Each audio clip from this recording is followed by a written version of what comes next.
welcome to a little candlelight yin. So I like to make the atmosphere kind of spooky and fun, and you're welcome to do similar things, or you can, you know, have all your lights on, whatever's right for you. I like the opportunity of practicing at night in lower light. It just feels very relaxing and calming. So if that's something that's appropriate at your house, do that. If it's 3 o'clock in the afternoon at your house, you know, you have limitations as far as darkness goes. But in any case, we'll just send our vibe out to you. So I have, again, arrayed around me a bunch of different yoga props. I've got some pillows, some blankets, some yoga blocks, and we're gonna start with a reclining fish pose. Now the fish pose is like a cobra pose that's flipped on its back, right? So cobra's done on the belly, and you lift and broaden the chest. Well, fish is done on the back, and you lift and broaden the chest. So we're gonna let the props do the work for us. So I have a skinny pillow. I've done this with a rolled up blanket like this, where you can put that either crosswise under your upper back or down the length of your back, and you can also do that with 2 yoga blocks. So I'm gonna use this pillow tonight, and I'm gonna lay it down the length of my back. I could do it the other way, but I like my head supported. So the traditional fish pose is done where when you lift your chest, your head rests on the floor, the top of your head. But that's kind of intense for holding it for a period of time. It's fine for a few seconds, even a few breaths, but it's a little intense for hanging out with for a long period of time. So I've got this pillow that I'm gonna use, and you could add a little extra height if you wanted to, just kind of lean the pillow up. And if you don't have a little skinny yoga pillow, a couch cushion works, or even take a big thicker blanket like this guy, or a quilt from your bed, and then, you know, kind of roll that, because basically that's all a yoga bolster is a quilt. It's just quilt batting rolled up, or, you know, really thick batting that's used for upholstery cut into a shape. So couch cushions and quilts are going to be exactly the same thing, just a little different. And then I am putting a little something under my knees just to take a little bit of pressure away from that. So there's a little bit of cup of support, you know, so my knee joint is just gently sort of being supported. Now, with a lot of props, you're gonna have to find the right place. With a blanket, you can come way down your back. With something like a pillow or a yoga block, you're gonna wanna have the support up a little higher so you get that lift in the ribs, that little fish-like situation, and it doesn't poke you too much. So if it's a yoga block, get it right under your shoulder blades, and then use another block for your head or a pillow for your head as you like. If you've got a longer pillow, like this pillow is long enough, it supports my head all by itself, but I still have the pillow kind of up under my shoulder blades. And then we just settle into place. And so essentially we're holding ourselves in a cobra. It's just a little bit more relaxed maybe than the Sphinx posture. And it lets us kind of open the shoulder, so it has that nice added benefit. If your elbows don't touch the ground with whatever support you have, you could slip a little extra support under your forearms so your elbows rest on something. Or you can let them just slowly drape toward the ground as it feels right. If it's too intense at the front of your shoulder, support your elbow. Okay, so once you're settled in, we're just gonna stay a while. Stay for about an extra 3 minutes or so here. Oh, it might be longer. We'll see how it goes. Sometimes I lay in the yoga pose, and as soon as I kind of really let go and all the little muscles stop firing, I realize I'm not in exactly the right place, so just make an adjustment. And come back to relaxing. Now the thing with yin is that we're going for just a hint of sensation. We want to find a feeling that feels like you might call it a stretch or an opening or an expanding sensation. And then we're just going to pause with that. And if the sensation lightens up, then you might adjust the pose to search for it again. Or you don't have to, but that's sort of surfing the edge. The edge is mentioned in yin almost anywhere you go to learn about it. But in any case, that's the edge, is, oh, I feel that, is the edge. And where you feel it might be different for each person. So for me, as I'm drifting my arms into different positions, I'm feeling different intensities around my shoulders and my chest. You know, I'm just exploring the possibilities there because that's where I could use the release.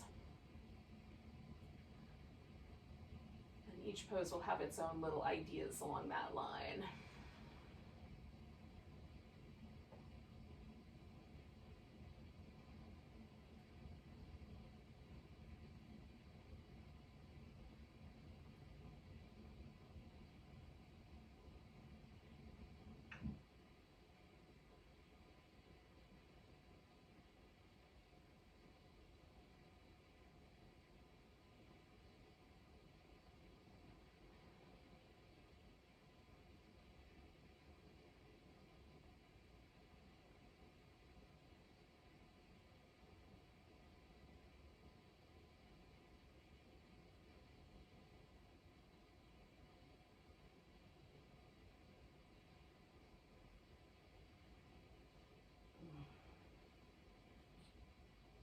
I think I'm going to stay for about another 5 or 6 breaths. This is feeling pretty nice. I'm not in a big hurry to get out of it. If you are, you can always just slip out a little early and just give yourself a back massage. That would be all right too.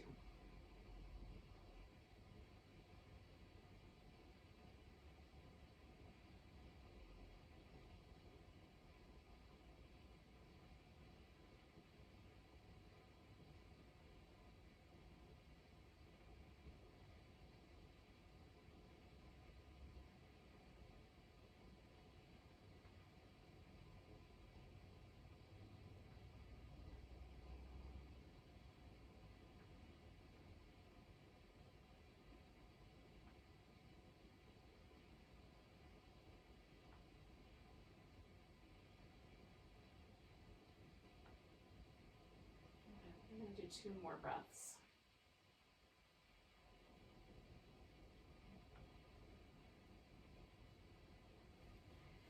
Now, I'm going to put my feet on the floor. That's the first thing I'm going to do. Then the second thing is I'm going to roll to the side and slip this pillow out from underneath my upper back. So just getting everything out of there. I'm going to leave the blanket where it is because it's not really inhibiting my, my pose at this point. And I'm just going to give myself whatever little places need some attention. So for me, the coming off the pillow or the blocks or anything really, there's this kind of feeling of my back expanding out like a nice, beautiful prairie of upper back deliciousness. And to encourage that, sometimes it's helpful. Like I'll reach my arms up and do a few little rocks, right between the shoulder blades, because that's where I need it. I also find like for hips or low back or sacrum that it feels really nice to do some little windshield wipers, or you can bring the knees in and do a little back massage. So there's all kinds of options along that way, along that line. Now,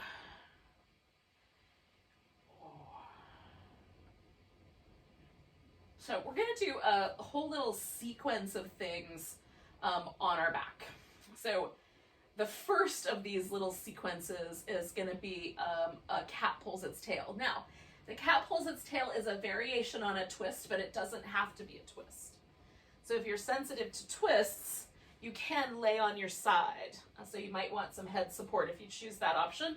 The other option will be that you let your upper back kind of fall backwards so it becomes a little bit more of a twisting posture in the upper back. Now, I'm going to start with my left leg, just kind of kick that out front.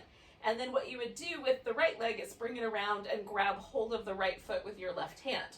If you're like me, and there's a bit of a distance there, then you can extend the distance or span the distance, if you will, with a strap. Okay, so if you don't have a yoga strap, anything will do. You just, like, I folded a dish towel before and held it in my hand. So you just need something to hold on to that just extends the length of your arm. Okay, so the right leg is coming back, this left leg is going out front, and you can put the left foot on the floor, you can extend it. I'm going to extend it, and then I'm also going to elevate, just so it stays about hip height. And then with this right leg, I'm bringing the right thigh as far back as I can, and then I'm going to hold on, and I'm letting my left shoulder roll back, but you could, again, kind of position either something or your arm under your head and just hold it laying on your side. So whichever one you like better. I like the little bit of a twist to it. Oh. Now there's lots of things happening here. I've got a little outer hip. I've got this upper back twist. I've got pressure being pulled through my shoulder and my arm from holding onto the strap. And then I feel a little sensation in my quads as well. You can emphasize any one of those by changing things, right? Or you, like, I'm kind of going for this whole package because it's one of the benefits of this pose in general is this little package deal here. Oh. Yesterday I posted this little picture of said sloth yoga at the top, and it was 4 little pictures of cute little like kawaii looking sloths with in yoga poses. I can't remember what the names of them are, but the word nope appeared in nearly every pose. Downward facing nope, sideline nope, stuff like that. So that's I thought it was super cute, and that inspired tonight's class. So we can do, how many yoga poses can we do laying on our back? This was my thought when we got started. So we're gonna stay with this guy for about another minute.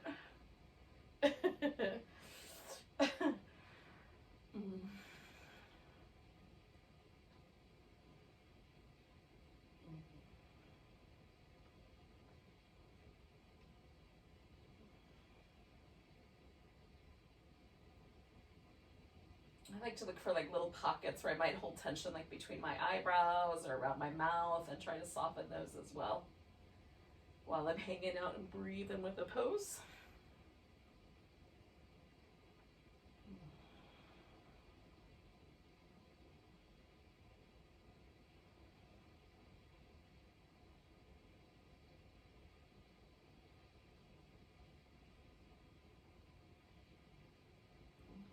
Do a couple more big breaths. Breathing in this pose is really interesting. There's a lot of torque on the diaphragm here. Okay, so what I'm going to do first is let go of my foot so that I can just kind of gently release that leg. I'm going to kind of keep this shape and roll back onto my back so that this left leg is up on top of the right leg. Now, this is the reclining cow face pose or shoelace pose in the yin world. So this might be all that happens. I've just got one leg slung up over the other. That's it. That's the pose. Right. Or you can go all the way to the point where you bring the legs in and hang on to both ankles. Okay. So that for me is much more extreme. And then there's an in-between phase, which is where a lot of props or pillows might come in handy. So you might want to sort of prop up, right? One leg over the prop like that. So you've got like one pillow. If that's not high enough, you can throw on a blanket, right? So you've got another prop up on top. And this feels interestingly spicy to me. It's not as intense as having the legs closer, but it's definitely more so than having the legs resting on the feet, resting on the floor. And like there, because I'm, I feel some sensation in my outer hips, this might be plenty. And just stay right there. So you can sort of build up the pressure or hold the legs in close to you so that you get kind of the area this particular shape works for you. Now, if this does not work for you at all, straighten out the bottom leg and just do a half, right? So you just got one leg in toward you instead of having 2 legs in toward you. So this is taking the place of a seated shoelace, and it might work great, and this might still be too much. Just see what's right for you. Again, start all the way to the point where your feet are resting on the floor. You just have one leg thrown over the other. Oh. I also love to do this kind of a shape on the wall. So I'll put my legs in this position with the, leaning up against the wall. So if you want to try that, like up against, if you have a couch or a chair or something, or a bed, and you can kind of position yourself so that your legs kind of lean into the couch or the bed, you could do it that way too. And we're going to hang out here for a bit, a bit longer, about 3 more minutes. Just kind of letting the legs settle in, and I've got my arms kind of in a loose saguaro cactus kind of arrangement. You can do all the way up over the head or a little tighter, like a T, or more like a goalpost. You could do a Statue of Liberty with one arm up and one arm down. So many possibilities. If you're not holding onto your feet, that is.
So we're inside of our last minute here, y'all.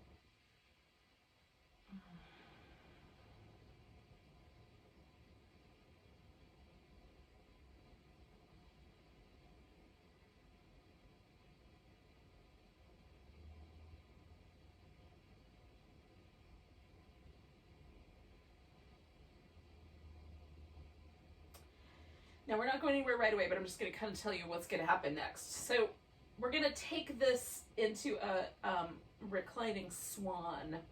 And there's a couple of stages we'll use to get there. So the swan pose is the regular pigeon. We're doing this as a reclining version tonight, and checking this out. But can you substitute the regular one? Sure, you can, you can do whatever you want. So we're going to take a nice big breath. Let go with a big sigh. And if you want to do a regular swan, I'm not going to stop you. Now I'm keeping my left leg as the leg that's up, and it's the right leg that I'm going to wind up straightening. Now, what I'm going to do is elevate my hips. So it's sort of like a supported bridge pose. And that way what happens is we get the release in the hip flexor on the leg we're going to stretch out. Now, that said, you might have to experiment with how high to elevate your pelvis. My left leg, when this is the leg that I'm stretching the hip flexors on, likes a higher position. My right leg likes it a little bit lower. I've discovered that if I put this softer, kind of squishier pillow under my hips, that gives me the best medium zone, so I don't have to change it up on each side. So I can use the same support for both. But you can also use a different level of support, and if you're not sure, experiment. You'll find out. So I've got to lift my hips up and slide this guy underneath my pelvis. You can do that in whatever way makes sense. And I want my hips to feel like they're pretty secure, okay? So now my right leg is going to be the stretchy leg, and my left leg is coming in toward me. Now, I want to be mindful of not torquing or twisting my lower leg bones while I'm holding on. So I usually hold onto the thigh, and then I keep my foot flexed so that my toes point the same direction as my kneecap. And then that keeps my lower leg bones kind of stable, okay?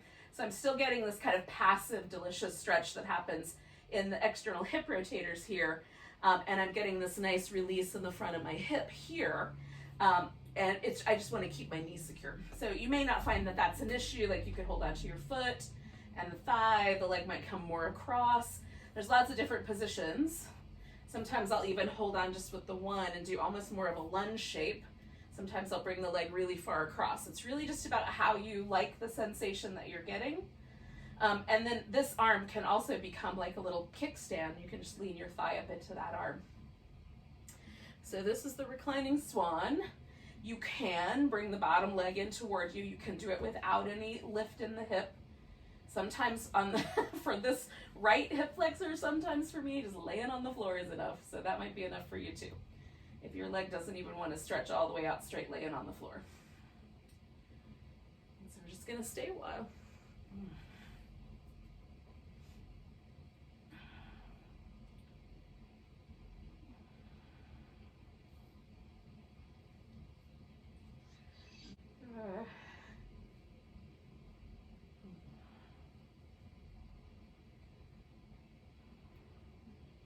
Now the biggest change for me with practicing yoga at this point, right, is like with you guys teaching yoga, if that's the right word for what I'm doing right now, is that I don't have music, right?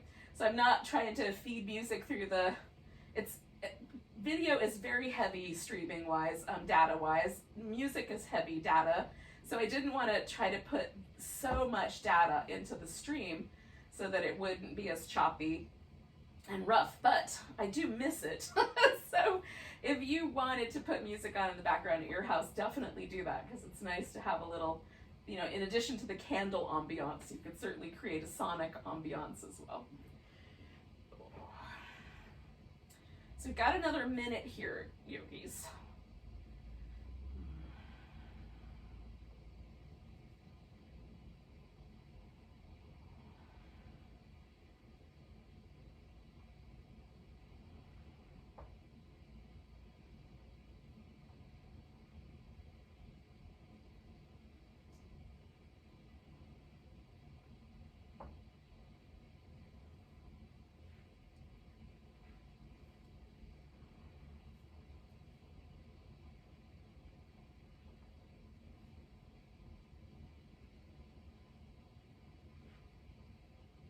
So we're going to take 2 more breaths.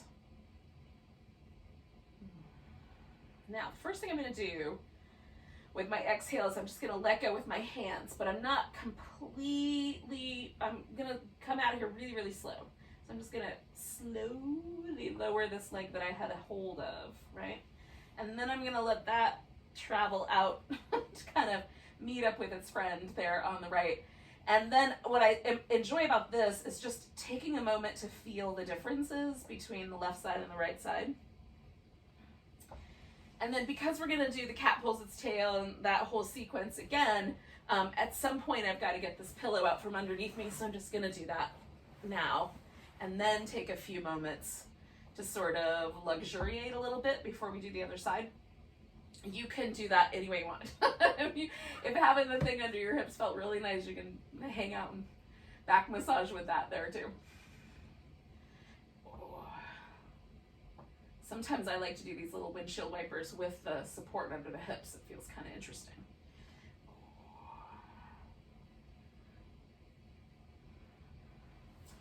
Okay.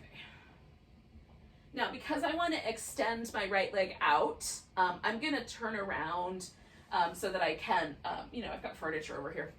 So I'm just going to kind of rotate my whole situation 180 degrees. And hopefully I can keep up with all the props. Just put them over here on the side somewhere. All right.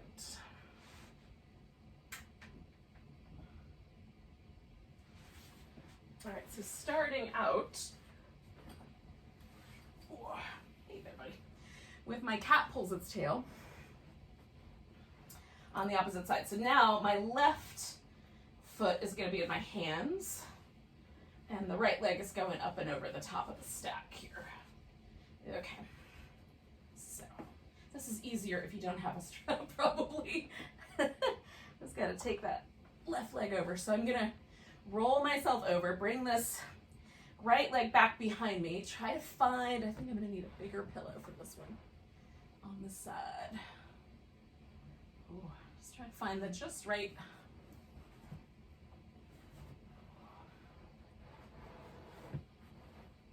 Yep, okay, that's better. So again, I could put the foot on the floor, but this side on my shoulder is tighter on my hip. On the right side is a little tighter. Left side's a little more forgiving for me. So this one is a little spicier.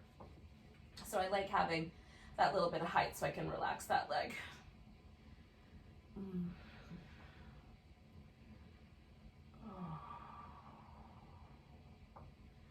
Again, we'll stay for a while. That's the hallmark of yin, is we'll get in a pose and then stay a while and try to relax as best we can into that hanging out right on that spicy kind of edge of spicy. Some people interpret the edge as being like to the point where they can't stand it or almost can't stand it anymore, and that's way over the edge. Be more subtle in your practice. It'll last you longer. People tend to get injured in yin when they do it with that kind of more extreme mindset. And I'm not saying that you will, I'm just saying that is the tendency. It's like taking a more conservative approach to the practice. Not that I, am conservative in many other ways, but for sure, with my connective tissue, I think it's a good idea to be slightly conservative. Oh. If you can feel it, something's happening, right? That's the thing. It doesn't have to be all the way to the fullest volume.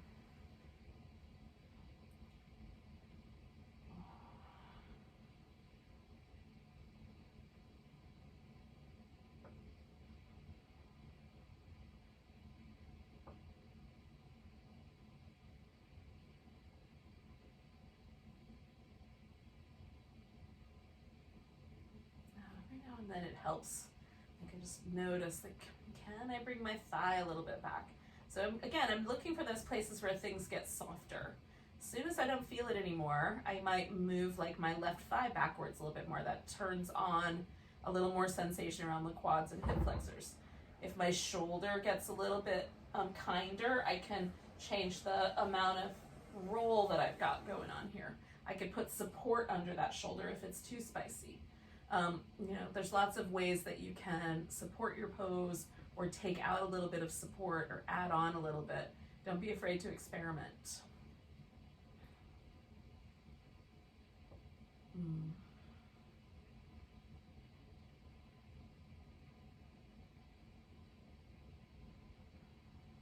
So we're inside of our last minute here, yogis.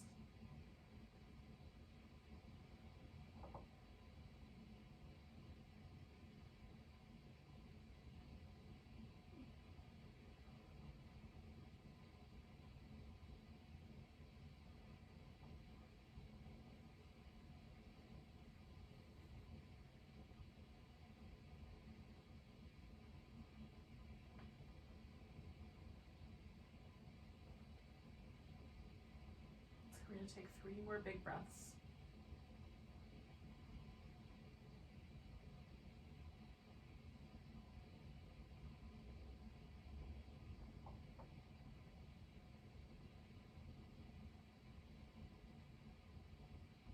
Okay, so I'm going to let go of my foot. That's the first bit. And straighten out my leg just a little. And again, I'm coming into the cow face shape, or the shoelace shape. Both names are right. It's just one is yin and one is everything else. So I'm coming, back at some point with one leg over the other. And again, start with just the feet resting, one foot technically resting on the floor, and see, like, that might be plenty of action for your hips. And again, you can go all the way to the point where you hug the legs in as tight as they're willing to go, or set yourself up with a kind of in-between space with the pillows, so that you've got a pillow and then your legs resting, right? So I'm going to throw a blanket on top because I want just a little bit more height there. Providing I can do this without sitting up and doing it, which would be smarter.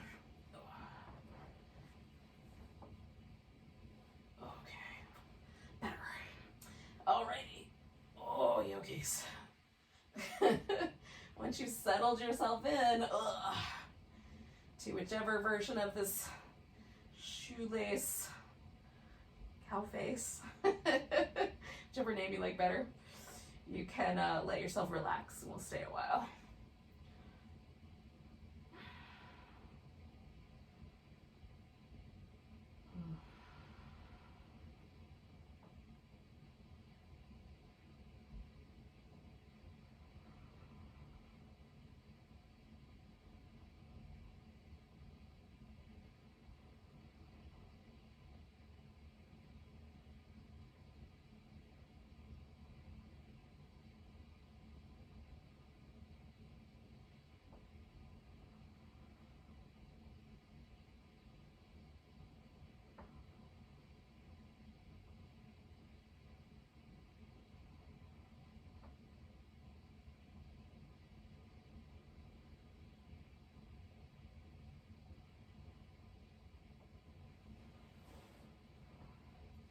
Now for me, this got a little softer and it kind of slid, like the sensation slid away. So just adding onto it by putting my foot on that pillow. So that's bringing the legs a little closer to the chest.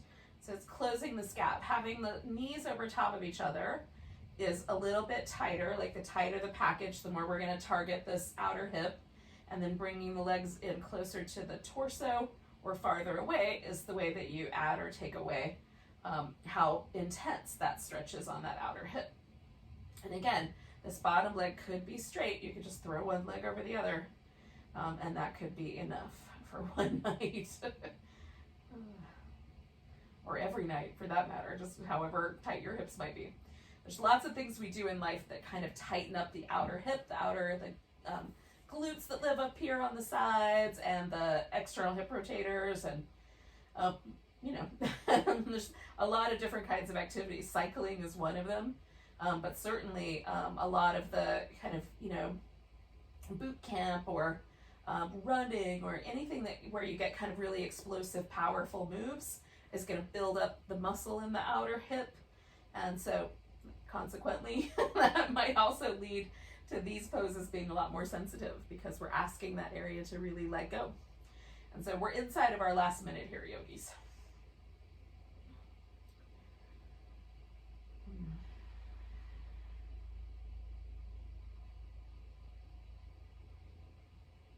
And you can also just have tight hips because genetically, yeah, that's how your hips are shaped. And that's okay too. That's a little harder to work around. You have to pretty much go with whatever your body says is right. Over time, if it's just muscular tightness, you might get away with like some extra movement as you practice yoga more. It's all in how you move your body and how you're genetically built. Whatever that cocktail is determines a lot about how yoga is for you in terms of the aesthetics of the pose. The sensation is what we're really after, so it is of no consequence whether your pose looks the same as someone else's, as long as you're experiencing sensation. That's what we're after. All right, yogis, we're going to take 2 more big breaths. And this is going to turn into, just as a reminder, into the reclining swan. So the right leg is the one I'm gonna hold on to, and my left leg is the one I'm gonna stretch out, but I've gotta do a little bit of prop readjustment before I get there. So, you can, of course, substitute a regular old swan. If you wanna flip your whole situation upside down, that's fine. Right side up? Depends on how you think about it, I guess. Well, I'm gonna try to get hold of the handles so that I can get that in there. Okay, there we go. Alrighty, so, now, I'm gonna get myself organized so it feels nice and kind of find the right amount of sensation for each of these shapes.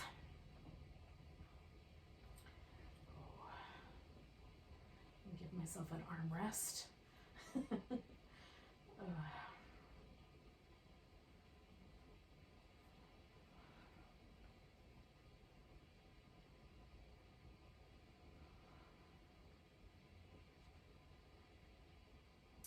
Sometimes I have a tendency to kind of gather tension right here at the front of my hip. So every now and then, sometimes while I'm holding this shape, I'll just kind of reach out through that leg. Even though I want to mostly be passive, occasionally reminding myself to let go there is helpful. And then this side, it's really just like, as I move the leg from the outside to the inside, I'm looking for the spot that feels just right in this moment.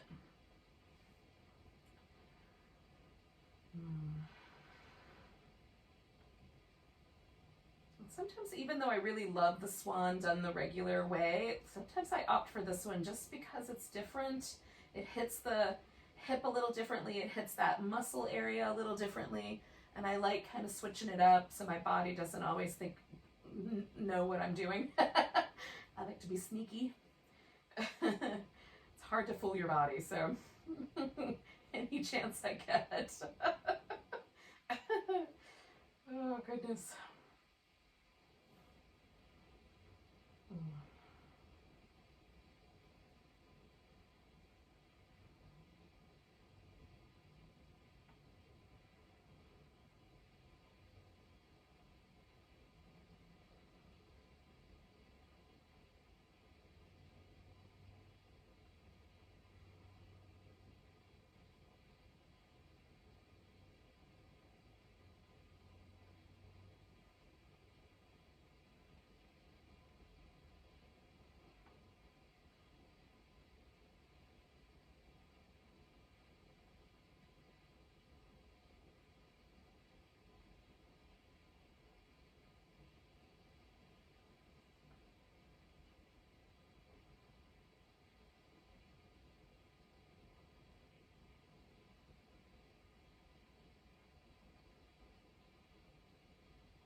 Make sure you've got nice deep breaths going there, yogis.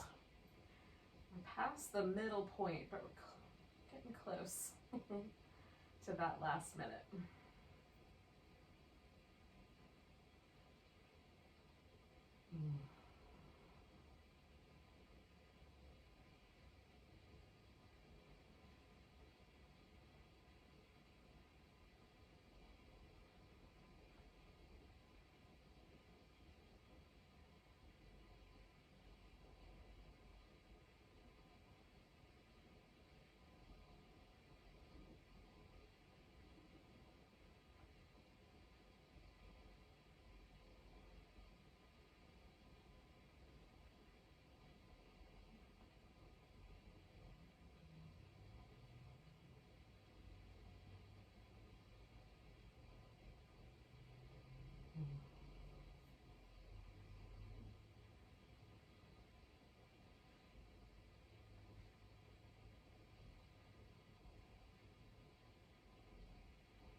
So we've got 3 breaths left.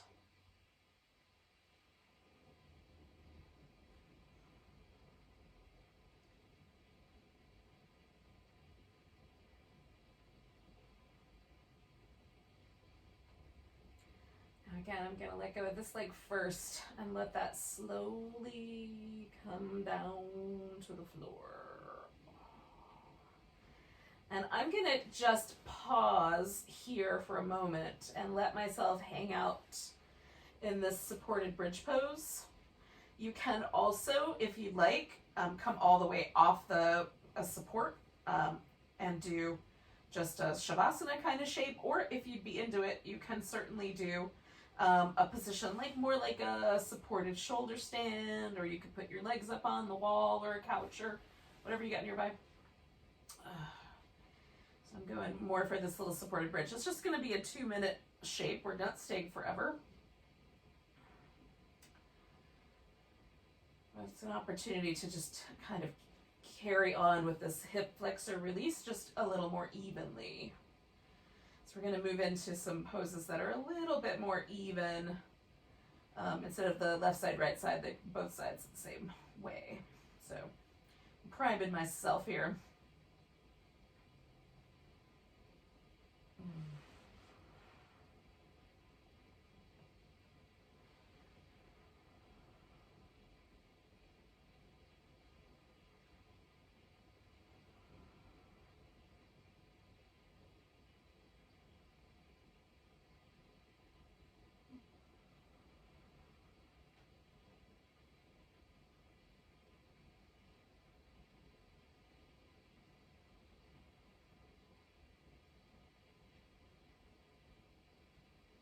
I'm going to stay for 1 more minute.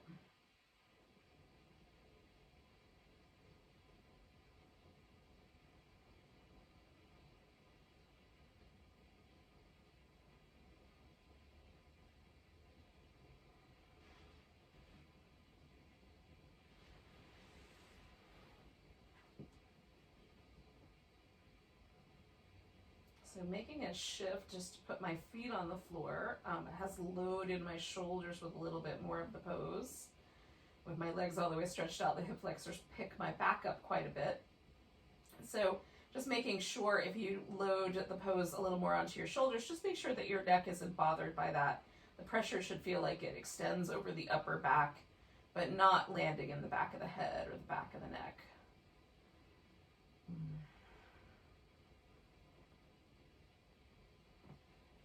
If it does, just move your feet out a little bit so it kind of pulls you a little more in the direction of your feet.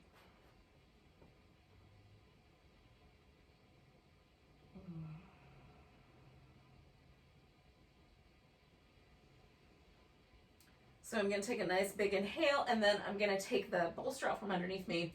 I'm going to spend a little bit of time doing some windshield wipery sacrum release stuff because I've had that pillow there, and I would like to have a little movement around my low back, hips, and sacrum to the degree possible to kind of release any tension from those areas. And then we're going to come to a seated position and do a couple poses that are forward bends. So you just that's where we're gonna land. For any reason you have an issue with forward bends, as some people do, then you can either do them not so much as a forward bend as much as just a sitting upright pose, or you can kind of carry on as you are here and just substitute a couple of reclining poses. You might, I mean, if you are up for laying on your back the whole time, what the heck? So, it can be done. I'm not opposed. So the first thing is just to get kind of settled in, and I'm gonna take one blanket and put it underneath my hips.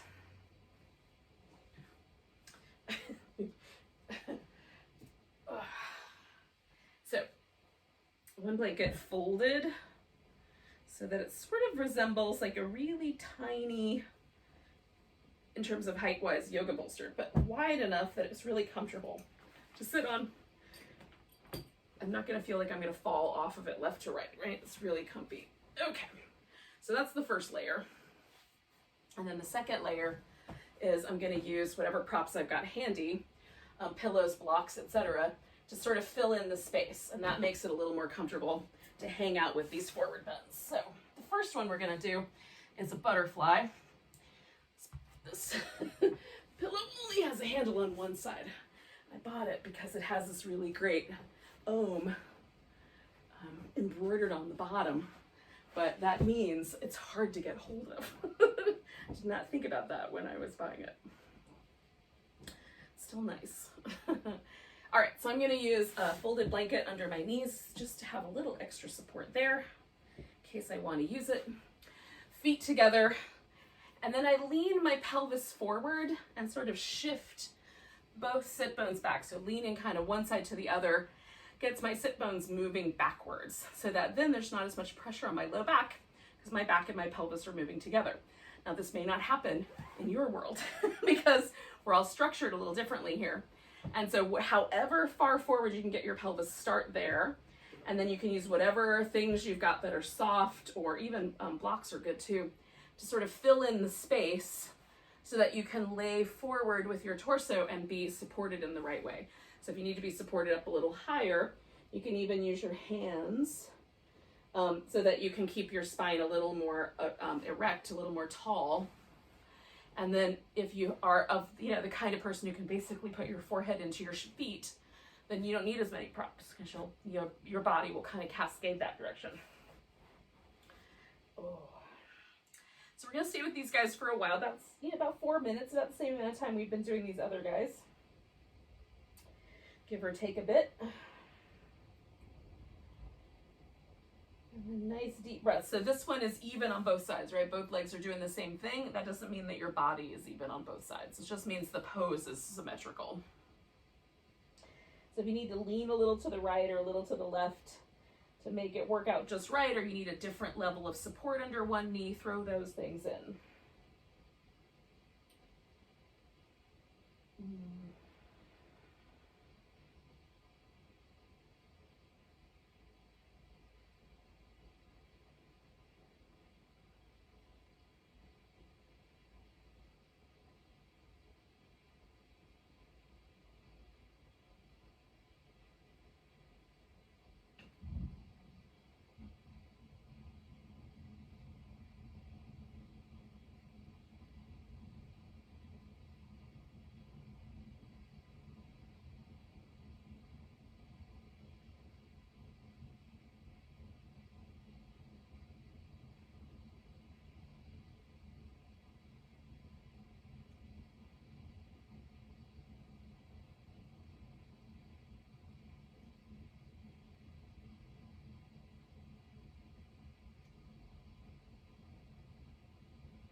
So we're just hanging out and breathing, yogis. We're about halfway through here.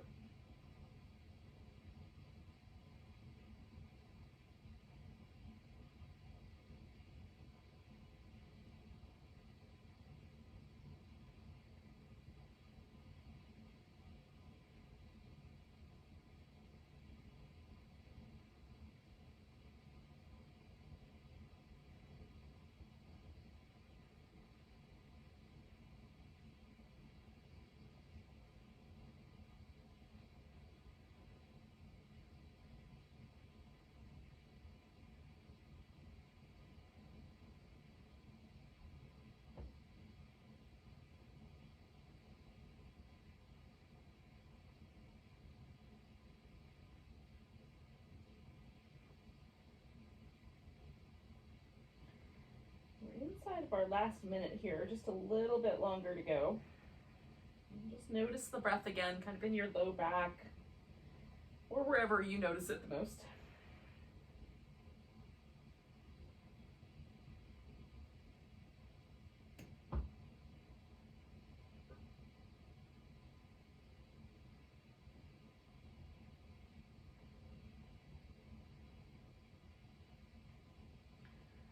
So we're going to take a nice big breath.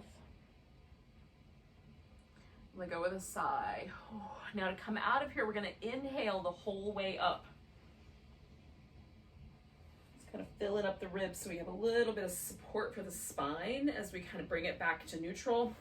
And just for a moment, you can straighten out the legs and give them a little movement. We're gonna do another forward bend, and the legs are gonna be straight for this one. So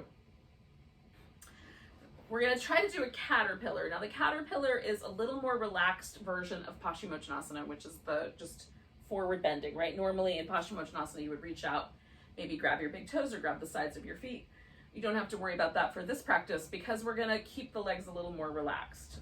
If you want to hold on to your feet, okay, I'm not going to stop you, but it's not really the goal. So again, like we're forward bending, so we're doing this movement with the pelvis. It's possible that because we don't have the legs in that externally rotated position, that for you this will be a different pose. Your pelvis might move a little further forward. Mine goes all the way to the point where I have now reached compression. I'm laying on my thighs basically, and so I keep my thighs a little bit separated so that I can breathe because with my belly resting on my thighs it's harder to breathe. So I have a little bit of space between my feet, but you can do this with your feet really close together if that's better for you. And then I give myself like a little space where my head is supported and I've got some breathing room, right? And you can do that with your hands, you can do it with pillows, whatever you got. Okay, so we head in one more forward bend. This is the last one. We're just doing these two poses together.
So we're about halfway through here, yogis. Staying a little bit longer.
inside of our last 30 seconds here.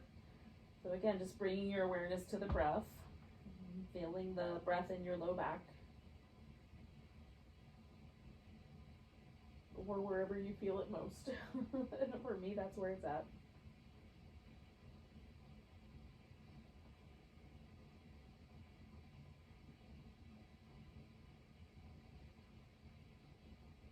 One more big breath right here.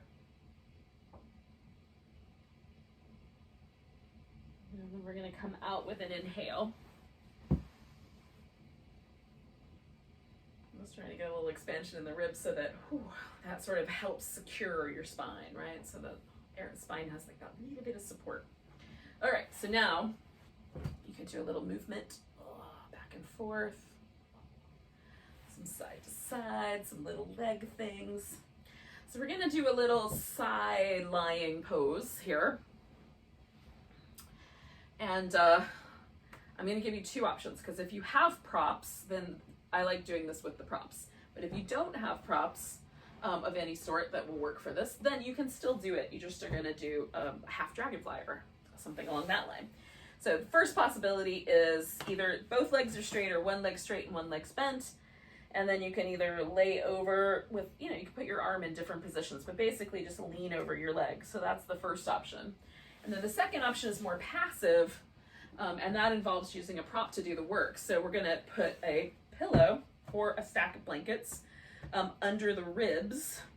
And then I like to have a couple blankets handy just in case like the side of the hip needs a little support, or I want a blanket under my shoulder or anything like that. So I put the rib cage on the bolster, lay on my side, adjust my hips so it feels okay in my back. I leave my legs curled at first because I have to first decide, is this comfortable? Can I do my arm like that? Or should I put a block or a pillow under my head here and bring my arm forward? Now, almost always this is comfortable for me, but occasionally something will go on with my shoulder. I do like to have essentially like just a little soft sort of space. So I put a blanket just on top of my arm so that it's just a little layer in between all my bony places. And then I love my top leg all the way straight and my bottom leg sort of bent under there so that my top leg is resting on something on my bottom leg. And so now I've got a side bend, it's just more passive. So one of the two poses is what you're gonna do. Your top arm you can have over your head, down your side, behind your back, whatever you think might be the best place for it.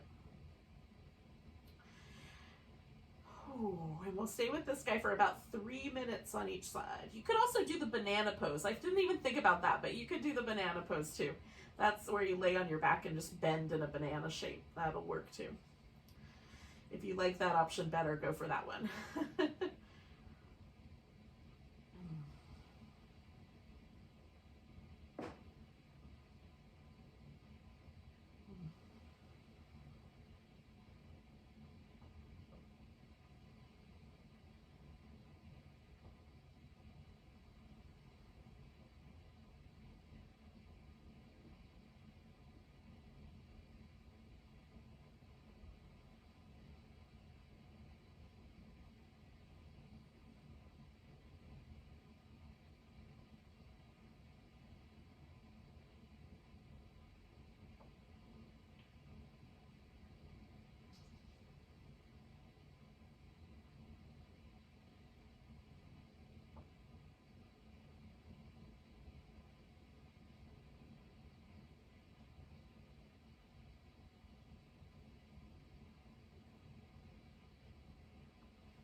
inside of our last minute here.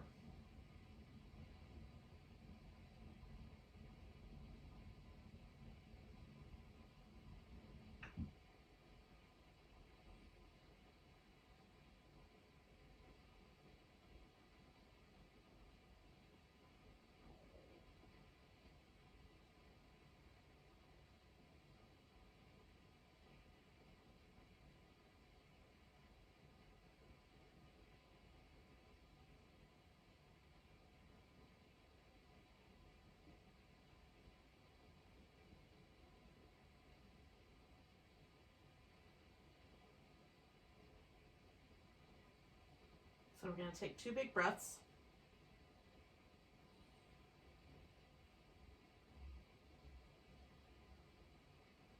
Now, how you get yourself out of your pose will largely depend on which pose you picked, but a big inhale is helpful.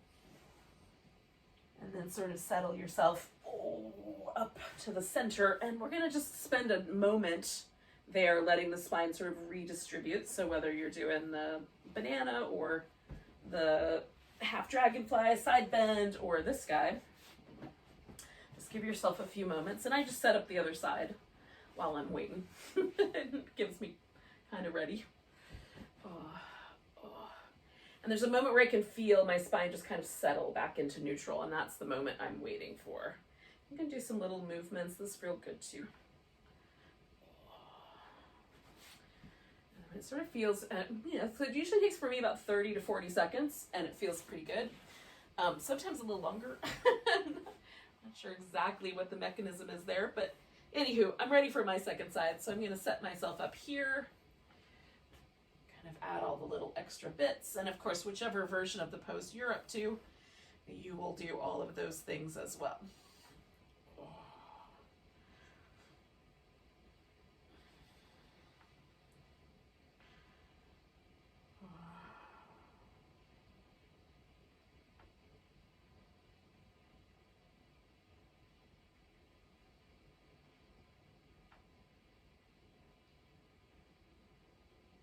So once you've gotten a side bend going, you're just hanging out with it, we're breathing.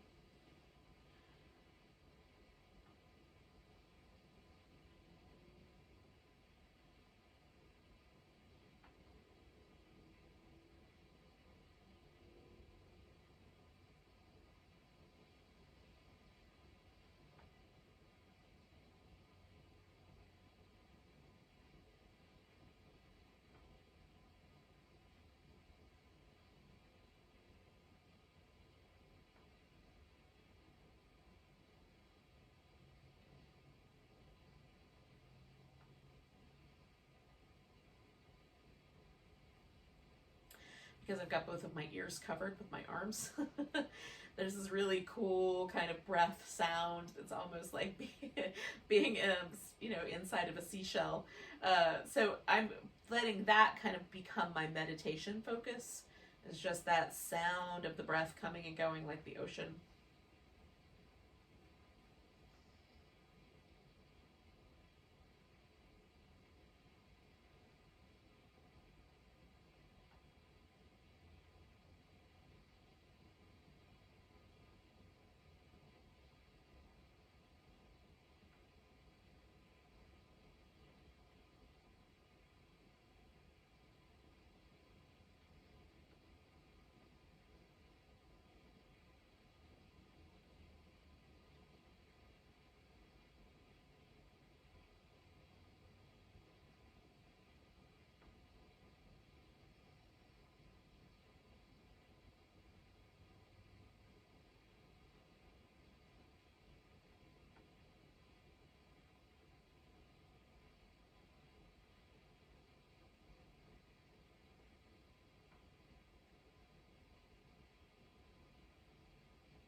So we're going to do 2 more big breaths from here.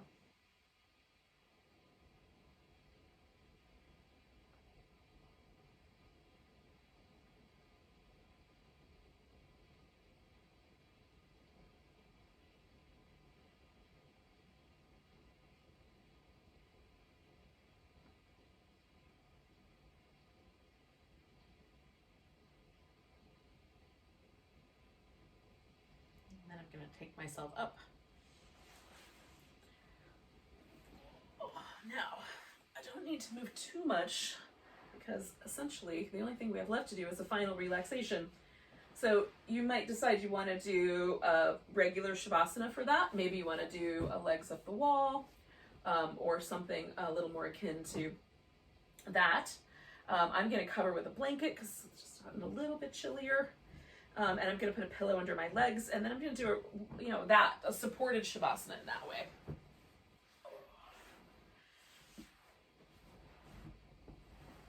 So you can adjust your pose in whatever way makes sense.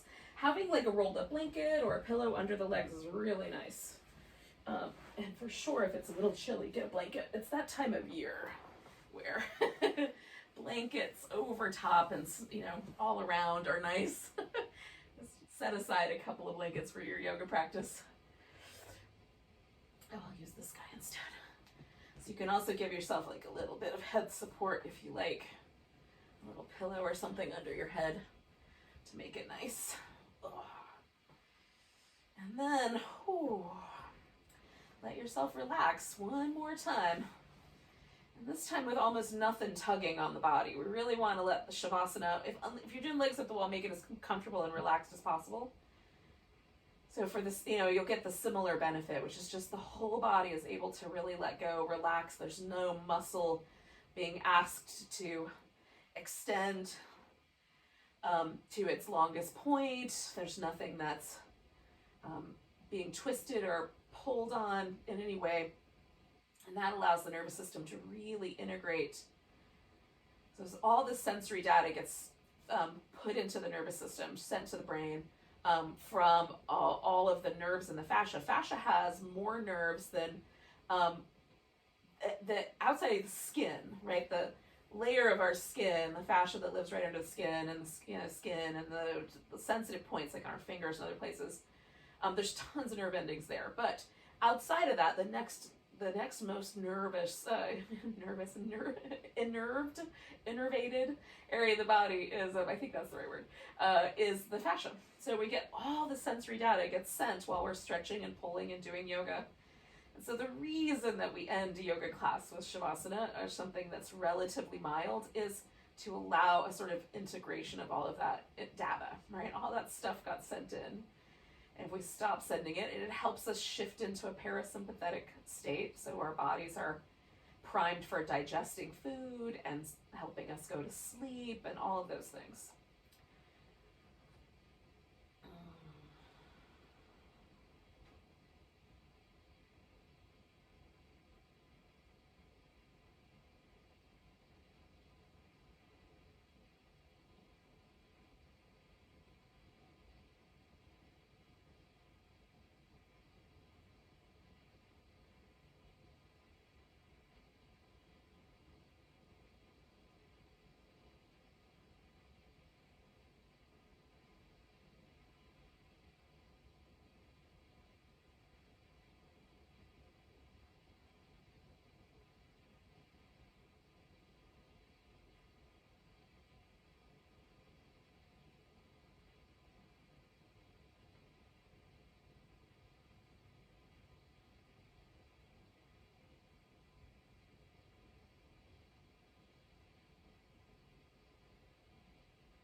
So we're just going to notice the breath again.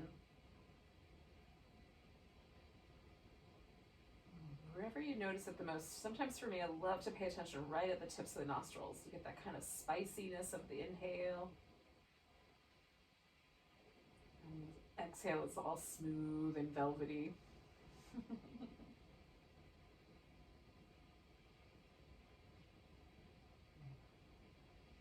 Take a nice big inhale. And let go with a big sigh. And then you can start to wiggle and stretch and move around as you like.